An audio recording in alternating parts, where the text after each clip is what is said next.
Imagine working with someone who's incredibly smart, but forgets everything the moment you stop talking. You explain a task, they do it well. Then you come back 5 minutes later, and it's like starting from zero again. No memory of what was done, what worked, or what failed. That's exactly where the system was. By now, it can act.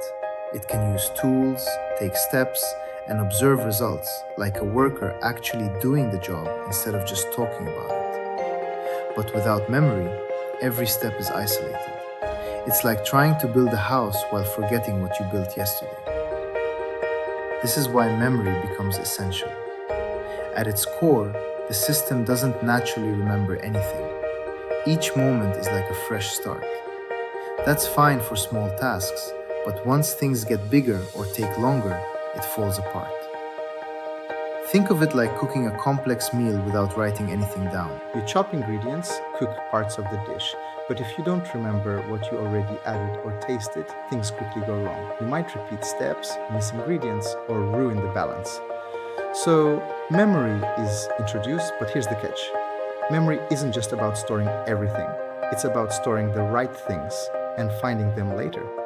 Imagine your phone filled with thousands of photos, messages, and notes, but with no search, no folders, no organization. Everything is there, but it's useless when you actually need something. That's what happens if a system remembers everything without structure. It doesn't become smarter, it becomes overwhelmed. And this is why retrieve is like us is just us, it's just important, as important as memory.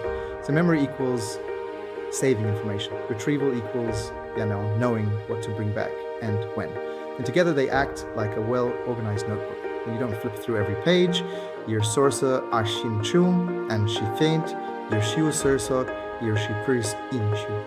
You go straight to what matters. But this introduces a new challenge. How does the system know what matters right now? If it brings back irrelevant information, it gets distracted, like someone giving you random advice while you're trying to focus. If it misses something important, it repeats mistakes, like forgetting you already tried and failed a solution.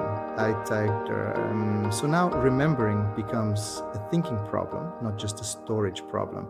And this connects to everything before. The system acts and produces results. Memory stores those results. Retrieval decides what to reuse. The next action improves based on that. It's a loop, but now the past is part of it. This is what creates something powerful, a continuity. Instead of reacting moment by moment, the system can start to build experience. It can recognize patterns, recall what worked, and avoid what didn't, like a person learning over time. But this only works if memory is designed well. Too rigid, the system clings to outdated ideas. Too loose, it ignores useful history, poorly organized. It pulls back confusing or incomplete information. It's like keeping notes that are either too messy, too old, or too vague to help you. So memory systems often organize and reshape information, summarizing, indexing, and structuring it. So it's actually usable later. And here's the bigger pattern. Every new ability comes with responsibility. Acting requires control. Tools require safety. Memory requires judgment.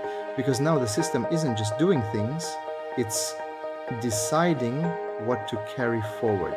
Step back and you'll see the shift. Before, the system could act, but it couldn't learn from what it did. Now with memory, it can accumulate experience, not because it